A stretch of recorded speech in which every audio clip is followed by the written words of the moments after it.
Aku, Sari, tinggal di sebuah desa kecil di kaki Gunung Merbabu, di dekat Magelang, bersama suamiku, Budi.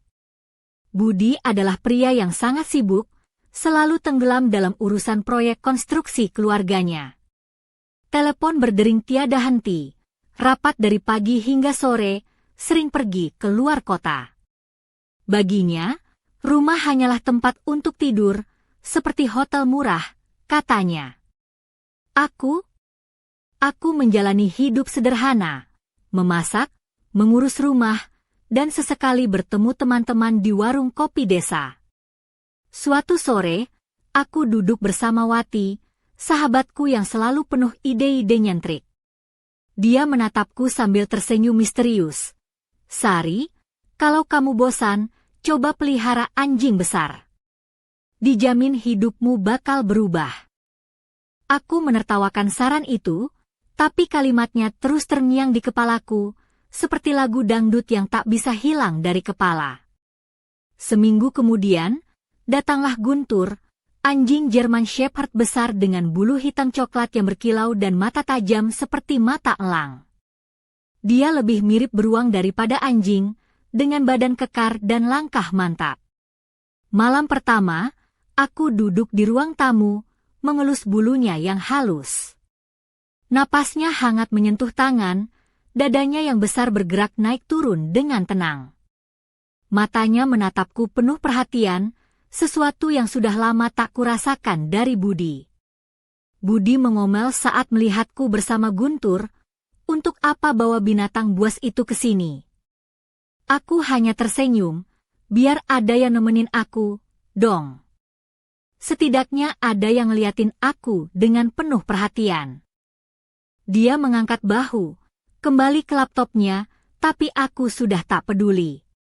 Aku mengenakan kaos rajut putih yang pas membungkus tubuhku, rok katun biru muda yang nyaman, dan sepatu flat sederhana. Kalung perak pemberian Budi di ulang tahun pernikahan kami yang ke-10 berkilau lembut di bawah lampu ruang tamu. Guntur tiba-tiba jadi pusat duniamu, dan aku pun tanpa sadar mulai berubah. Diam. Tarik napas dalam. Ada sesuatu yang akan mengubah hidupku selamanya, dan aku belum tahu apa. Seiring minggu-minggu berlalu, Guntur dan aku jadi tak terpisahkan. Budi makin tenggelam dalam pekerjaannya, jarang pulang tepat waktu, bahkan kadang lupa makan malam di rumah. Kekosongan yang ditinggalkannya perlahan terisi oleh kehadiran Guntur, si raksasa berbulu itu yang selalu setia di sisiku. Bulu Guntur hitam dan coklatnya berkilau di bawah sinar matahari pagi kala aku duduk di sofa ruang tamu. Dia suka merebahkan tubuh besar itu, melebarkan kaki-kakinya yang kokoh, lalu meletakkan kepala di pangkuanku. Sentuhan hangat dan berat itu membuat hatiku terasa terisi.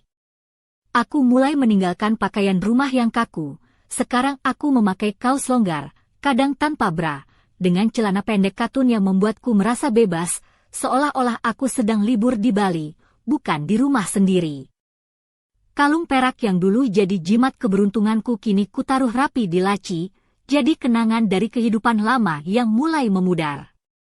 Wajahku yang dulu pucat dan lelah kini bersemu merah alami, seperti bunga mawar di pagi hari. Mataku berkilau dengan semangat baru yang sulit aku jelaskan. Suatu sore yang tak terduga, Budi pulang lebih awal. Aku dengar suara pintu terbuka pelan, langkahnya hati-hati seperti orang yang tak mau mengganggu.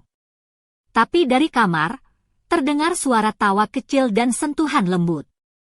Penasaran, dia mengintip lewat pintu yang sedikit terbuka dan melihat aku sedang berbaring di ranjang hanya dengan kaos pendek dan celana dalam rendah, sambil membelai Guntur. Anjing itu menggoyangkan ekornya riang, dan aku berbisik kata-kata yang seharusnya hanya untuk dirinya, bukan untuk Budi atau siapapun. Budi membeku, seperti melihat hantu. Aku tahu dia menatapku dengan berat, tapi aku sama sekali tidak peduli. Untuk pertama kalinya, ada makhluk yang memberikan tatapan penuh pengabdian yang selama ini aku rindukan. Keesokan harinya, dia mencoba bicara, "Sari, Kamu yakin dengan apa yang kamu lakukan ini? Aku hanya tersenyum, tanpa menjawab. Budi menghela napas panjang, menyerah, lalu kembali ke dunia kerjanya yang sibuk. Aku tahu, sesuatu antara kami sudah berubah, tak bisa kembali seperti dulu. Diam. Tarik napas dalam. Aku tak tahu bahwa Guntur bukan sekedar anjing biasa. Dia adalah awal dari sebuah kisah yang akan membekas selamanya. Hari-hari berikutnya terasa seperti sebuah kebangkitan dalam diriku yang lama terkubur. Guntur selalu ada, seperti bayangan yang setia menemaniku kemanapun aku pergi. Saat aku menyiram tanaman di halaman belakang rumah, dia duduk di sampingku, diam dan waspada, seperti penjaga rahasia yang tak pernah lelah. Aku mengenakan gaun katun putih ringan dengan motif bunga biru kecil, bahunya terbuka memperlihatkan kulit halus yang baru saja terkena sinar matahari. Di kakiku, sandal tali tipis yang menonjolkan warna kulitku yang mulai kecoklatan. Matahari mengelus kulitku dengan lembut, membuat aku merasa hidup, seolah-olah aku menemukan kembali energi yang selama ini hilang. Dari kejauhan, Budi mengawasi kami tanpa berkata apa-apa. Dia tak lagi mengundangku makan malam bersama, atau bertanya bagaimana hariku. Rasanya seperti dunianya berada di dimensi lain, dan mungkin memang begitu. Malam itu, ketika desa sudah terlelap dalam keheningan, aku terbangun oleh suara geram pelan dari arah pintu kamar. Aku bangkit dan menatap Guntur. Matanya yang biasanya coklat hangat kini berkilau dengan warna kuning yang hampir supranatural. Aku tersenyum gugup dan melangkah mendekat untuk mengelusnya. Aku mengenakan tank top hitam yang menempel pas di tubuh, memamerkan lekuk yang baru aku sadari mulai menarik perhatian, ditambah rok kulit pendek yang membuat Guntur sepertinya mengangkat telinganya, entah karena penasaran atau sesuatu yang lain. Kalung perak itu tergantung di leherku, terasa lebih berat, seperti menyerap energi aneh yang tak bisa aku jelaskan. Malam itu, aku merasakan sesuatu yang aneh, campuran takut dan rindu, seperti Guntur bukan sekedar anjing biasa, melainkan rahasiaku yang paling gelap dan berharga. Keesokan harinya, Budi mencoba memulai pembicaraan. Sari, ini nggak bisa terus begini. Rumah ini bukan kandang anjing. Aku hanya menjawab dengan senyum tipis, bagiku, ini adalah tempat suci. Dia terdiam, matanya menyimpan amarah dan kebingungan yang sama-sama dalam. Diam. Tarik napas dalam. Budi tak tahu bahwa perasaanku pada Guntur melampaui logika manusia, dan itu akan segera mengubah segalanya untuk selamanya. Rumah kami perlahan berubah menjadi panggung bisu penuh rahasia dan tatapan yang tak terucapkan. Aku, Sari, mulai meninggalkan sosok istri yang dulu pasrah dan terkungkung. Kini aku sering berjalan di dalam rumah dengan kaos longgar yang jatuh menggoda di satu bahu, memperlihatkan kulit halus yang membuat Budi tak pernah tahu harus bagaimana menatapnya. Di balik kaos itu, aku memakai brarenda yang selama ini tersembunyi, sebuah pemberontakan kecil yang hanya aku dan Guntur yang tahu. Di kakiku, kaos kaki tipis berpasangan dengan sepatu hak tinggi yang hanya aku pakai saat Budi pergi, karena, jujur saja, aku merasa seperti model iklan sepatu. Suatu sore hujan gerimis, aku memutuskan mengajak Guntur jalan-jalan ke hutan kecil di pinggiran desa Tawangmangu. Langit kelabu membuat udara terasa segar dan dingin. Aku mengenakan mantel trench coat merah yang pas di pinggang, kontras dengan bulu hitam Guntur yang mengkilap seperti minyak. Dia berjalan di sampingku, gagah dan waspada, seperti pangeran berkepala serigala. Di tengah perjalanan, kami menemukan bangku batu tua yang ditumbuhi lumut hijau. Aku duduk tanpa banyak pikir, mengelus kepala Guntur dengan lembut. Matanya menatapku dalam, seakan mengerti lebih dari sekadar kata-kata.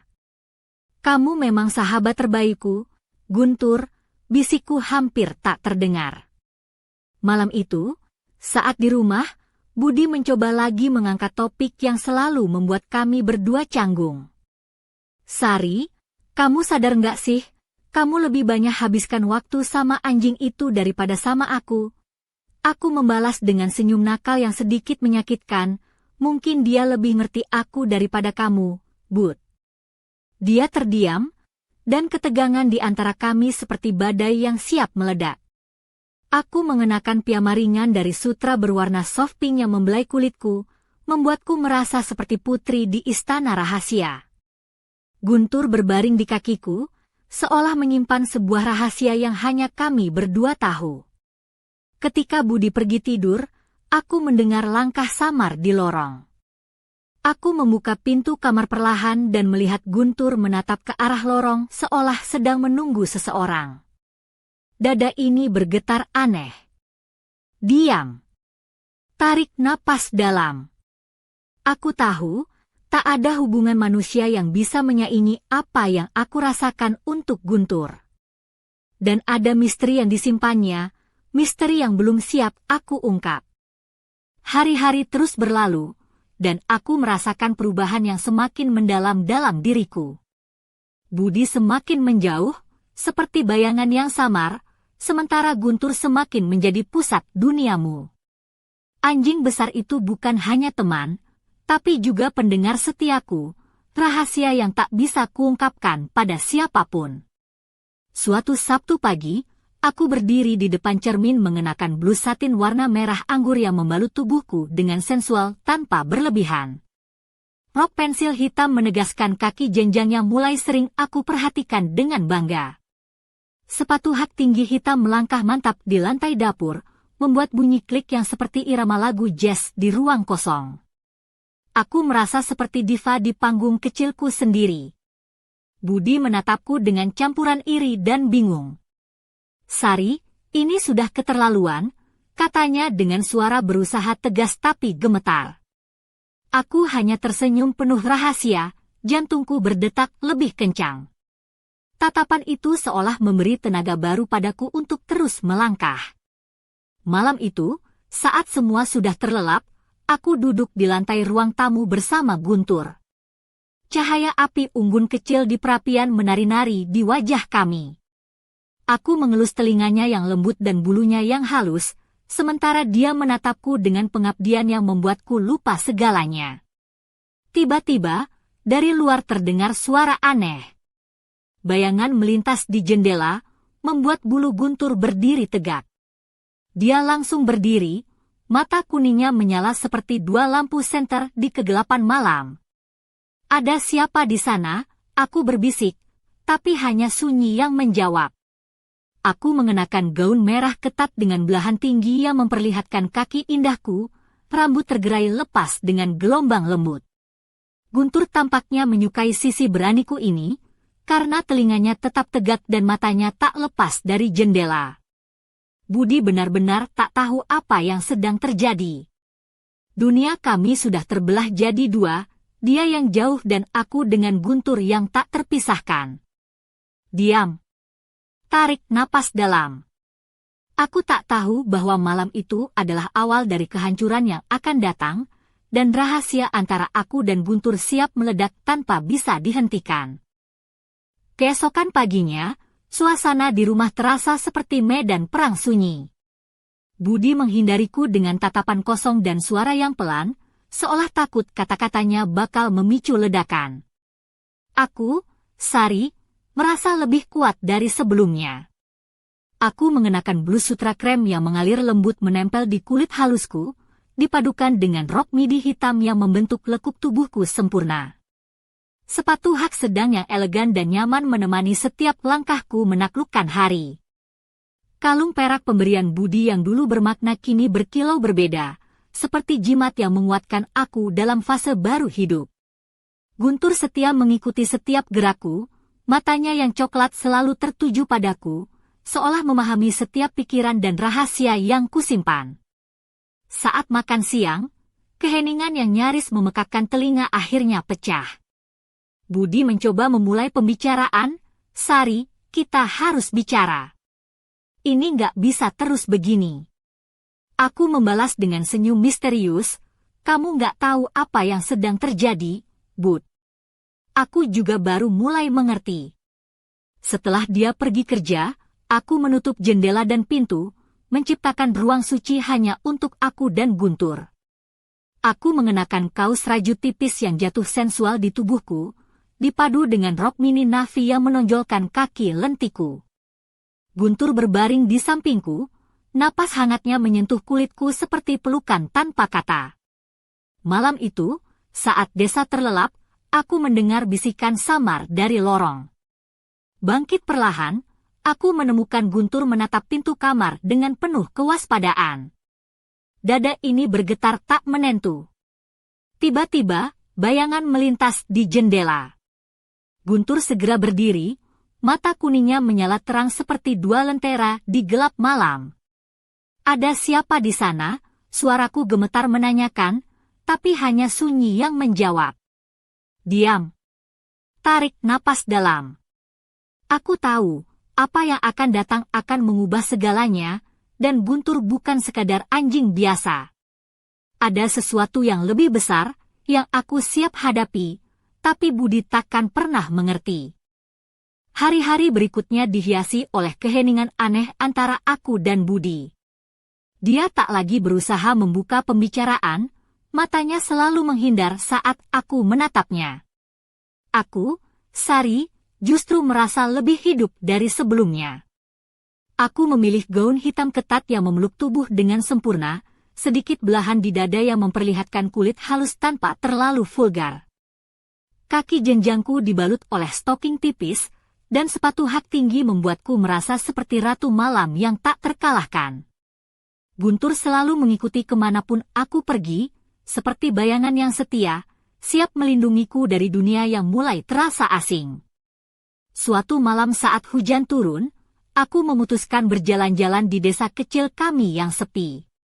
Aku menggenggam tali Guntur yang menarik penuh semangat, hujan membasahi mantel merah yang menempel di tubuhku, menonjolkan lekuk-lekuk yang mulai kurasa menarik. Rambutku yang tergerai basah menempel di wajah, dan senyum nakal terpancar dari bibirku. Lampu jalan yang kuning redup menciptakan suasana magis, seolah aku dan Guntur berjalan dalam dunia lain. Rasa takut dan kesepian yang dulu menghantui mulai tergantikan oleh kepercayaan diri liar yang baru.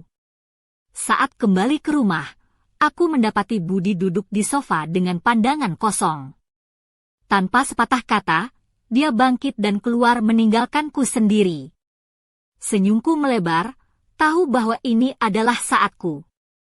Aku mengenakan kaos rajut tipis yang hampir tembus pandang, memperlihatkan lekuk tubuhku dengan manis, dipadukan dengan rok kulit hitam pendek. Guntur berbaring di kakiku, matanya menatapku dengan penuh persetujuan, seperti mengatakan, ini kamu yang sesungguhnya. Malam itu, aku mendengar suara samar dari loteng. Dengan jantung berdebar, aku naik ke atas dan menemukan sebuah peti tua penuh foto-foto lama. Dalam setiap foto, aku yang muda tersenyum bersama anjing-anjing berbeda, tapi semuanya punya mata yang sama, mata yang mengingatkanku pada Guntur. Diam. Tarik napas dalam.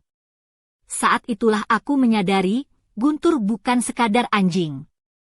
Dia adalah bagian dari diriku, ikatan yang melintasi waktu, rahasia yang harus aku hadapi, apapun risikonya. Petinya berdebu, tapi foto-foto di dalamnya tetap terjaga dengan jelas. Aku, Sari, duduk di lantai kayu tua, membolak-balik setiap gambar dalam hening.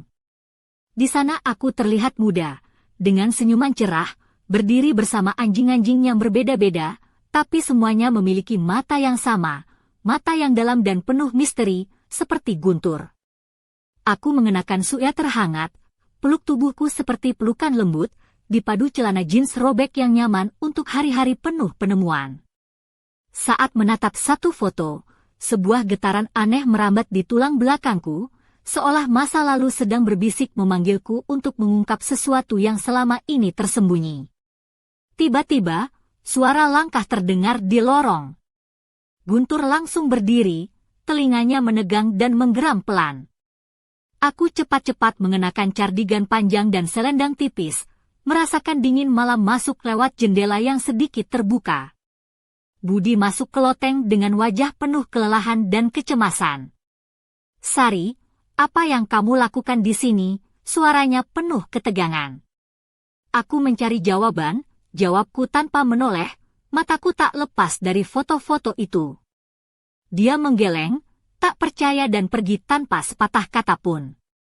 Malam itu, angin bertiup kencang di luar, membawa dingin yang menusuk tulang. Guntur berbaring di sampingku, napasnya yang hangat menyentuh kulitku, membuat aku merasa tak sendirian. Aku mengenakan gaun satin biru tua yang jatuh lembut di tubuhku, cahaya api unggun di ruang tamu memantulkan kilauan halus dari kain itu. Segala misteri masa lalu terbungkus dalam keheningan malam. Diam. Tarik napas dalam.